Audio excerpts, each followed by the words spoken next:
get organized here a little bit, but today is a bit of a hinge Sunday. We're finished our Fruit of the Spirit series, and so we're kind of nested in between ending Fruit of the Spirit and Labor Day weekend, and lots coming up. And as I mentioned, I'm coming right up on 6 months as your transitional lead pastor, but I've kind of dodged the preaching bullet, right? And a couple of you have asked me, when are you going to show up? But the most faithful person who's asked me is Kay, who every other week takes me in both hands, and she's like, Don, when are we going to hear you speak? And I'm like, well, I'm only half time. We're blessed with this preaching, teaching team.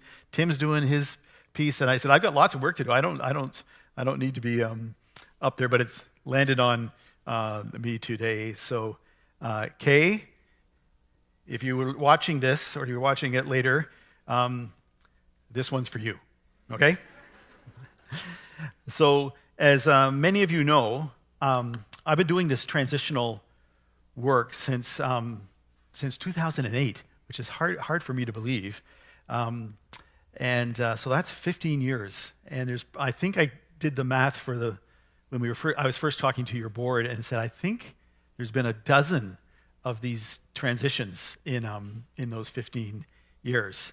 It's 20 years if you count the church that I was on staff at in Victoria, which went into a massive transition in 2003. And that's kind of where I cut my teeth on transition. Lots of good help from Outreach Canada and a couple of church consultants. But every church's transition is unique.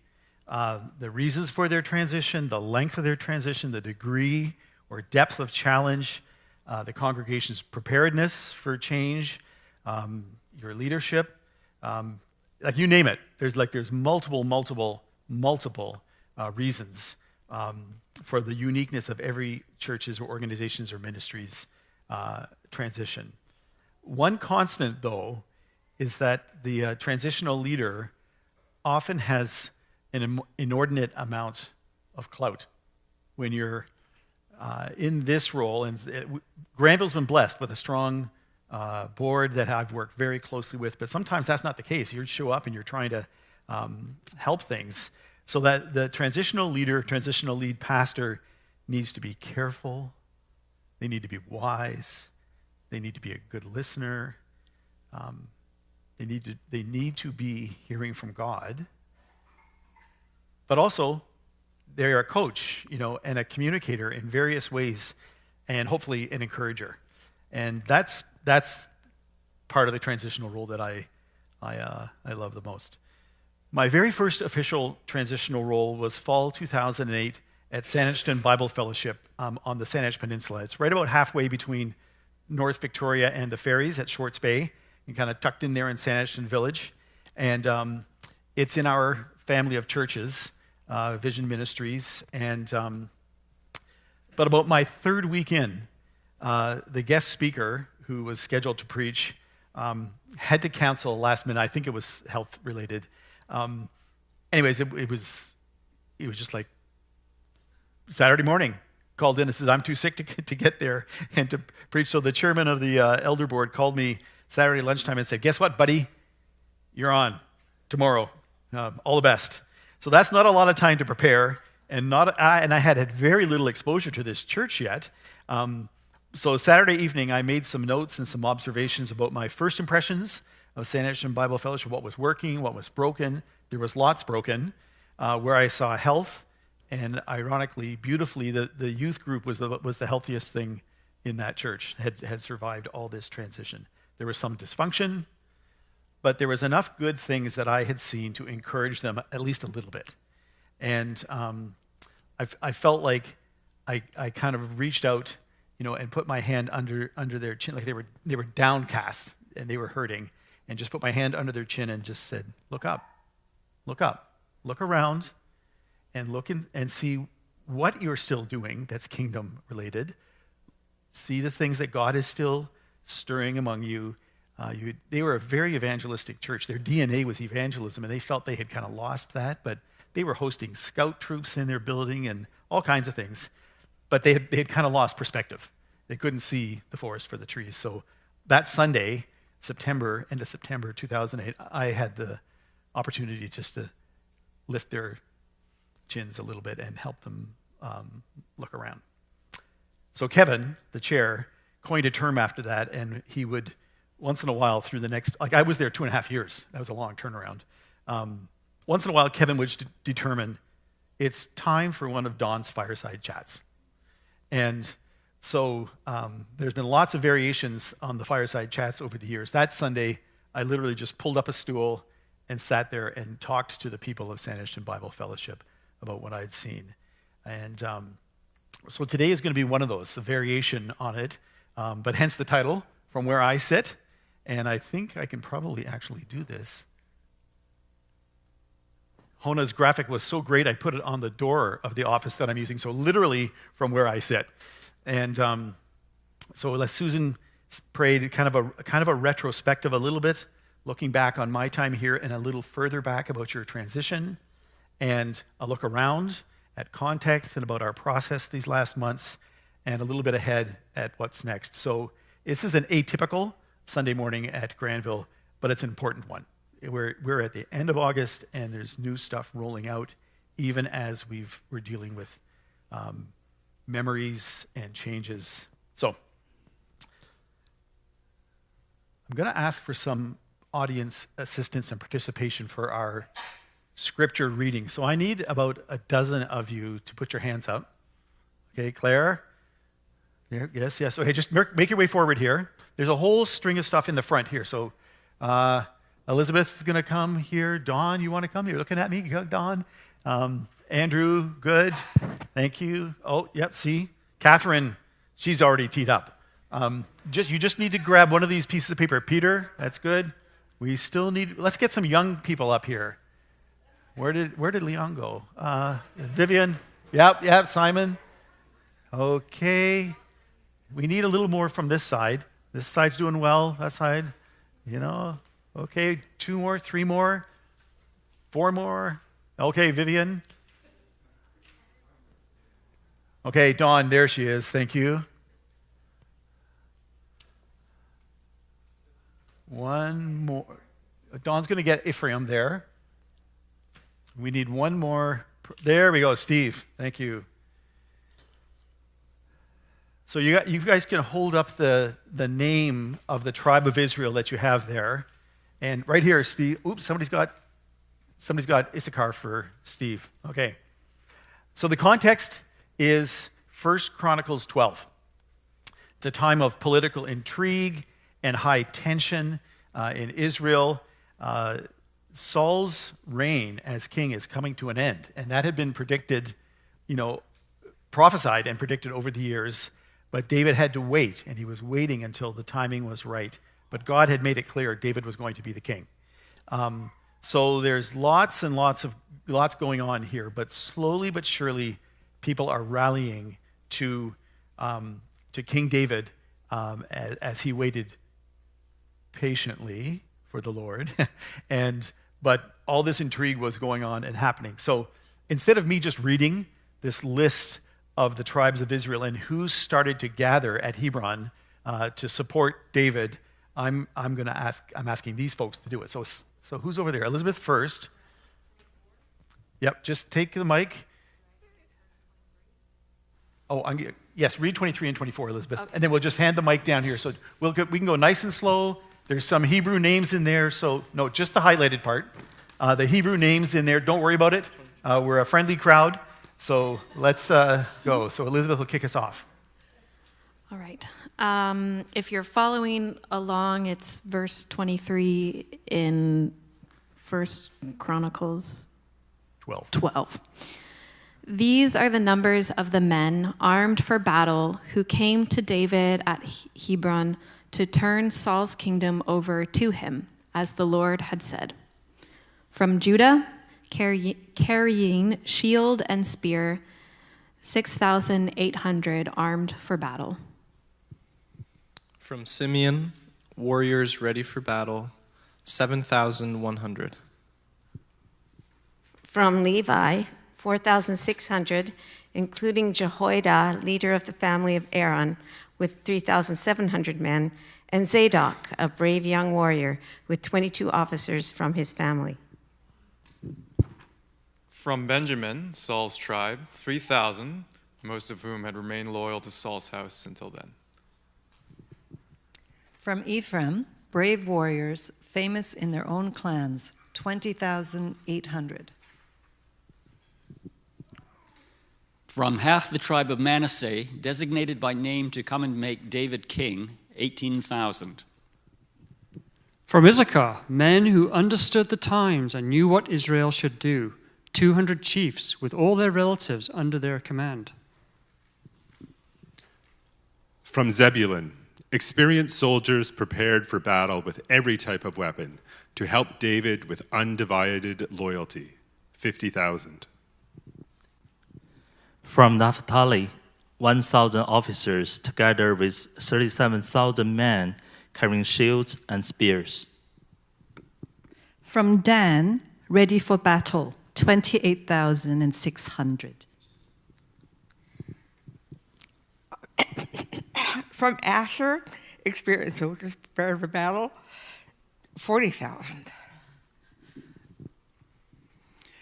And from the east of the Jordan, from Reuben, Gad, and the half-tribe of Manasseh, armed with every type of weapon, 120,000. Thank you, everyone. Let's give them a hand. I was hoping that I had already nabbed a dozen of you before we started, but it's summer mode. Everybody was trickling in, so we had to go in the moment there. So Steve got Issachar right smack in the middle of the lineup here, in the middle of the tribes, and in the middle of that list. But Issachar, that description, was atypical. All this military might and all this war preparation and all these warriors and people teed up for battle coming, and yet the men of Issachar who understood the times and knew what Israel should do. Now that's a plot twist in the middle of the passage there and the description. So if you added up all those numbers in there, it's over 200,000 military people are showing up in Hebron to support David as this political intrigue moves to him being crowned king after being anointed all those years ahead of time. But only 200 chiefs of Issachar who understood the times and knew what to do. So I would like us to think about those leaders for a few moments. That small number, they understood the time, very unique times that they lived in, and they also knew what Israel should do. So I've always wondered about who these guys were. Like, who were these 200 chieftains? You know, were they philosophers, or maybe were they wise men, like the three wise men, or were they political advisors, consultants? Were they academics, reading and writing and researching, and they understood the times? What was the context? What was the milieu that they were in? So actually the tribe of Issachar, one of the 12 tribes of Israel, one of the 10 lost tribes, and in Jewish tradition, the descendants of Issachar were seen as being dominated by religious scholars, and they were influential in proselytism, so they were evangelists. And so on they went from there, but they've got this unique context of leaders speaking into Israel's situation. So I almost always use a little devotional on this passage when I'm starting one of these transitional roles. And my very first staff meeting, we did that. We worked through that with your staff, like second Wednesday back in March or sometime. And so I've used this a lot of times. I've had lots of transitions, as I said, but often just kind of slowing down and thinking about those 200 chieftains who understood the times and knew what Israel should do helps set the tone. What are the leaders of any given organization, a parachurch or a nonprofit or a church? They have to understand the specific times that they're living and leading in, and know what their people, what the organization, what the ministry or the church should do. So I made a list earlier this week of things that that Granville's leadership, board and staff combined, have understood and spoken into and led into this last few years. Granville Chapel's leadership wrestled with the COVID pandemic and figured out what to do. Wasn't perfect, but they wrestled with it and figured it out. Granville's leadership absorbed Andy's tragic diagnosis, and they led through his final months. Granville's leadership assessed that the stalled vision and value process needed to be reactivated, and they did it. Granville's leadership, as staffing changed, established the interim leadership team of Edith and Rebecca and Steve, and then proceeded to hire me as the transitional lead pastor. Granville's leadership initiated the lead pastor search process and the search team, which brought us Sam. Granville's leadership has these last months working closely with me, seeking to address our organizational realities, middle of 2023, working on some functional and pragmatic solutions to ministry, to set important directional priorities. And our process with Sam was just great. And we search team talked with Sam about, okay, culturally and societally, there's big stuff coming at evangelical churches. And how is Granville going to wrestle with that? And how are we going to do that? And we did it when the search team brought Sam to the board, and then the night over here with the ministry leaders and with the staff. And so we're just setting some pretty important directional priorities there and identifying several critical theological and philosophical issues spinning out of that. How are we going to deal with these things?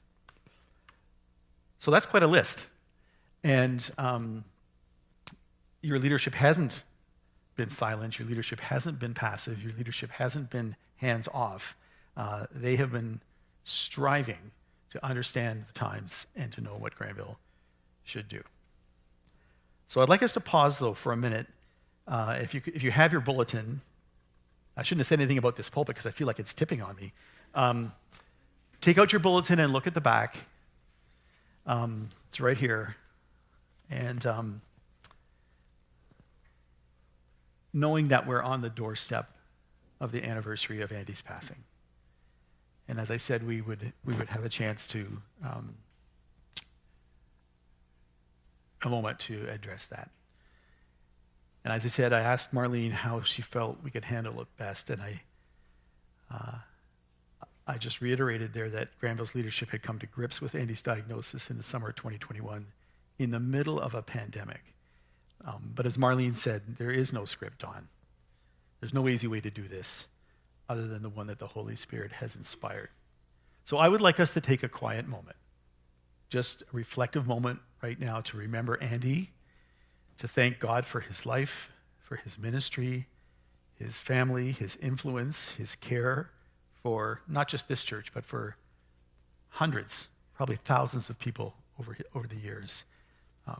And to pray for his family. Tomorrow is going to be a difficult day for them and for many, many other people in Andy's life and ministry that he's touched over the decades, countries, even continents, right? So let's do that. Let's just take a quiet moment and pray, reflect. I've given you lots to think about, so let's do that quietly and then we'll move on.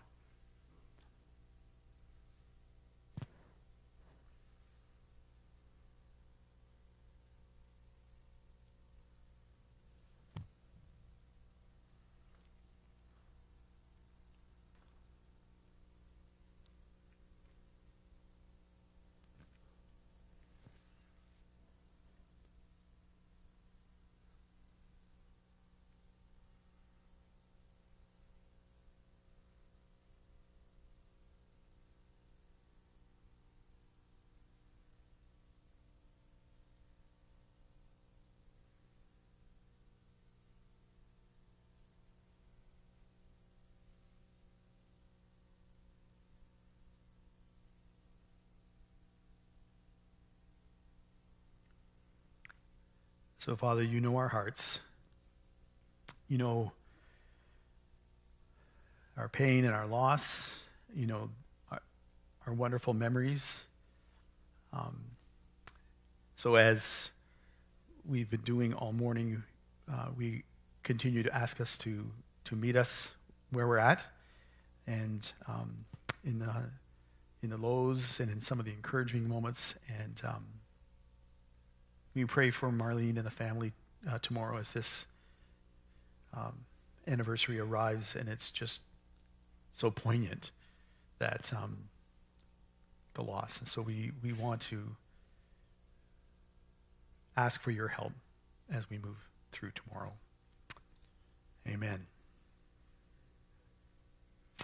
Okay, with Issachar's leaders as context or backdrop, I want to move through just some of my role this last 6 months, and we can move a little faster through these next few minutes. But as I said, that retrospective, going back a little farther than my 6 months, a little bit of explanation about my time and energy, where my investments have been, some observations, kind of as the new objective guy back in March, and hopefully a little bit of encouragement as we turn the corner into fall 2023. So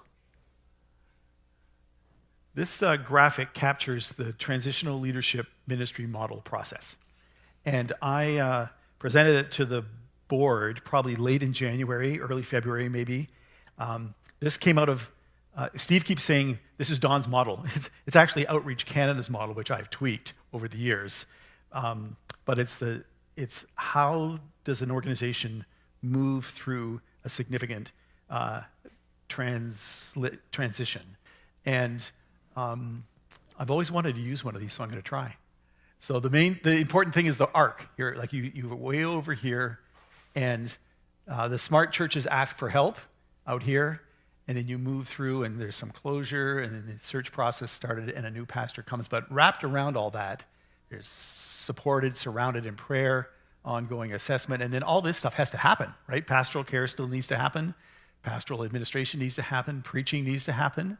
And we've been blessed. That big blue circle has been amazing around here. And lots of this preaching teaching team was a new thing officially. And the pastoral care team is a new thing officially. And so the other pieces here, vision renewal, you guys had done that. Signed, sealed, delivered. My take that spiritually and relationally, Granville didn't need a lot of renewal here. We were pretty healthy on that front. And but structurally, just with all the change and being smaller and working through stuff, that probably that was where some of the next investment was going to be kind of as we moved into April, maybe May. So this next one, when Sam said yes, or when we were pretty sure he was going to say yes, I sent this to Steve, and I scribbled on here. I said, okay, Steve, the search is done. I'm shifting gears into kind of phase 2 of the transitional piece and this ongoing assessment, and I'm going to be working around down here trying to figure stuff out. And so we dug in there, and that's kind of been my emphasis, which fast-tracking the newsletter that came out Friday was kind of the result of figuring some of all that financial and staffing structures and stuff out. So I'd like to step back and tell you a story briefly about change spanning 3 decades, in my world. So 1991, I got a really cool job with Overseas Missionary Fellowship in their new U.S. headquarters in Denver. And my boss, who became my mentor, sent a couple of us young bucks out. I was probably 33 or something at the time, to a 2-week intensive master's level course at Fuller Seminary. And the title of it was Change Dynamics. And I have the textbook from the prof right here. It's all beat up. Look at I've used it so much. And but it was change dynamics was kind of the buzzword for the 90s. A decade later, the leadership literature had shifted from change dynamics to change management. And we were, academics and consultants for trying to figure out, can you manage change when it's coming at you? Another decade later, in 2011 ballpark, in there, a subtle, sort of subtle, but actually profound shift took place. And said, no, actually, we're going to talk about change leadership instead of change management. You can't actually manage change, but maybe you can lead it. And so that was a big thing for a number of years. And then along came a psychologist with a very, very interesting personal story of loss and change and grief named William Bridges. And he put a twist on this whole change conversation. And not so much that you could understand change dynamics or manage change or lead change, but that change itself it comes at us, it's external. But transitions are how we deal with the change, it's internal. And he wrote a book called Managing Transitions, Making the Most of Change. And I'm just going to try and pop this one up here. So it's not unlike the transitional leadership ministry model, moves through 3 stages: ending, get this right, ending, losing, and letting go, the neutral zone, and then a new beginning. And there's different ways to picture and to understand this, but this time last year, Granville Chapel was right here. It probably backdates a number of months with Andy's diagnosis and then COVID and just lots going on. But we're just feeling just a maelstrom of emotion. So some change, how do we cope with this? Resistance to that, uncertainty and fear and emotional turmoil. Then into that neutral zone where some of the change and stuff we had to do, there's some resentment around that, anxiety about your role as the congregation or about Granville's role as a ministry in the city. Some of the changes that had to be made, you're skeptical about that. And then the third one, starting to emerge into acceptance, coming to accept the change. There's some energy, there's some openness to learning new things, and there's a new commitment to the ministry or to the organization or where you're going from there. And different ways to picture this, but those endings, like all those emotions, loss, anger, denial, confusion, frustration, you can probably imagine that if you put yourself a year, 2 years back as COVID started. Then the neutral zone, some excitement about turning a corner, but also some anxiety, some creativity, some innovation, like what could we do, what should we do, and then those new beginnings of, some of you are just feeling relieved. Right? Like when I started in March, probably half a dozen people just said, oh, thank you. And I said, well, it's temporary, but the uncertainty, the exploration, and the commitment there. And again, we're human, right? This is the way God made us. And so the endings and then the neutral in between time and these new beginnings, lots and lots has been going on here. Personally, I've been super encouraged as to how the vast majority of you have, sometimes it's been baby steps, sometimes it's been embrace, sometimes it's been 1 step forward, 2 steps back, sometimes it's been 2 steps forward, 1 step back, moving through this. But here's the quote. It isn't the changes that do you in, it's the transitions. Change is not the same as transition. Change is external, it's coming at us. Transition is internal. How do we process that? And it's Whitewater Rapids, right? This last 3 years have been Whitewater Rapids for Granville. And but the external stuff that came at you, but the internal processes that your board and other people, Jay Gurnett from Vision Ministries and other people came alongside and helped work through that internal process. So you may be sitting there thinking, this thing really is tipping.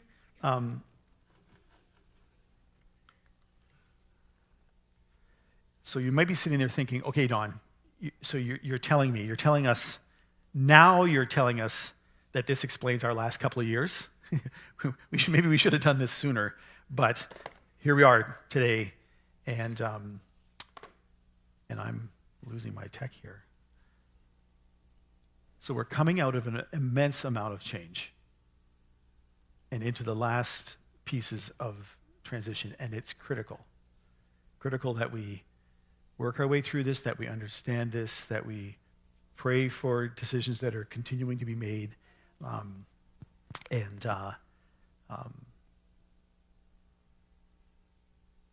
not telling you anything you don't know.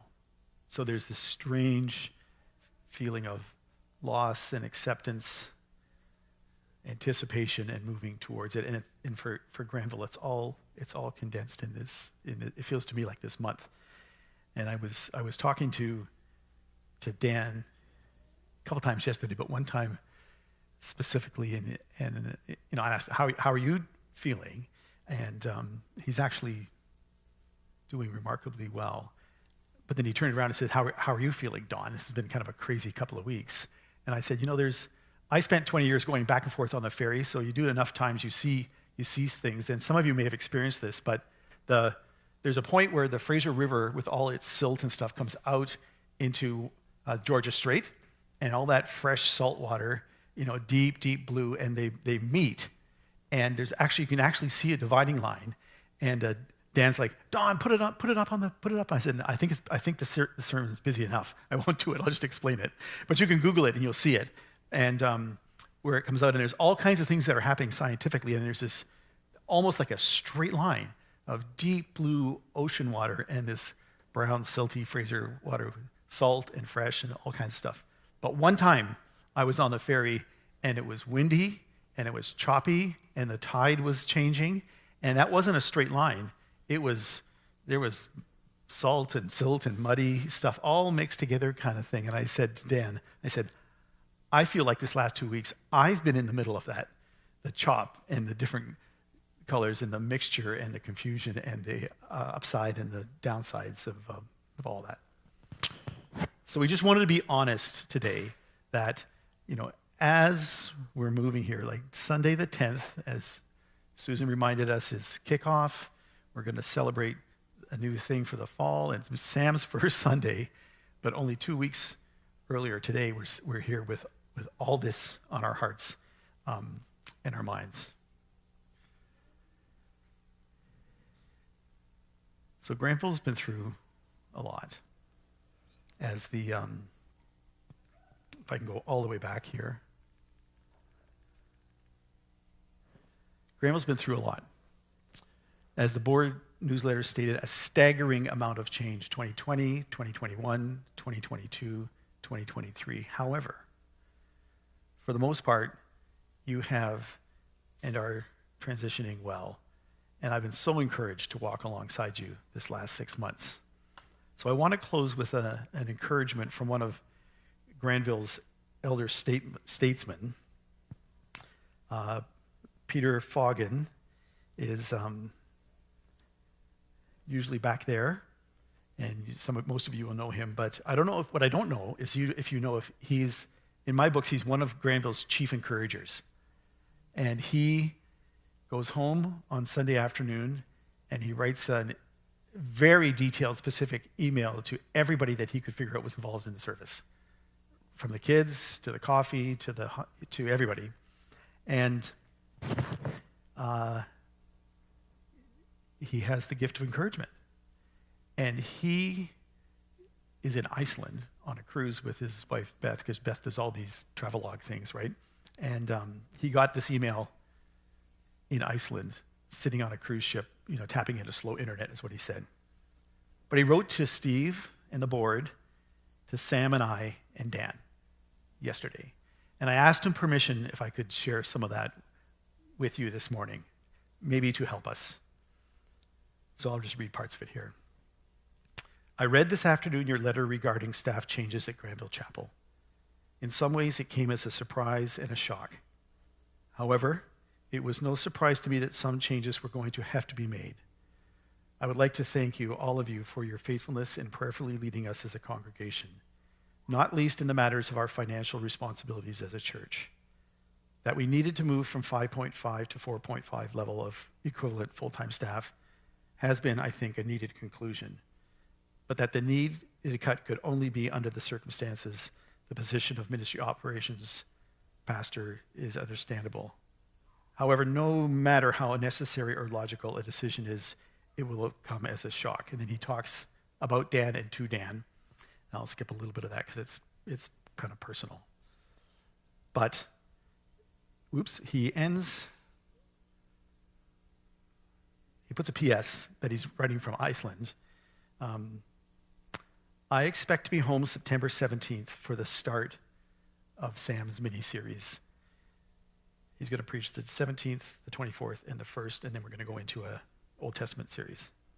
I expect to be home physically September 17th and be able to rejoin you, and with our new lead pastor, Sam, in the beginning of this new phase of life for our church, namely Era 4. So that's an 85-year-old elder statesman, chief encourager, writing to us. And I thought that helped me immensely yesterday morning, and I think it helped the board getting that, and I thought it would maybe help you, some of you doing that. So that's the end of my fireside chat, and I'm happy to talk to any of you about all those bits and pieces. If you want to, that book by Bridges, Managing Transitions, is brilliant. If you want to get a hold of it, it's a simple model, but it really helps if you're working through change individually, personally, family, work-wise. It's very, very helpful to kind of understand some of those dynamics.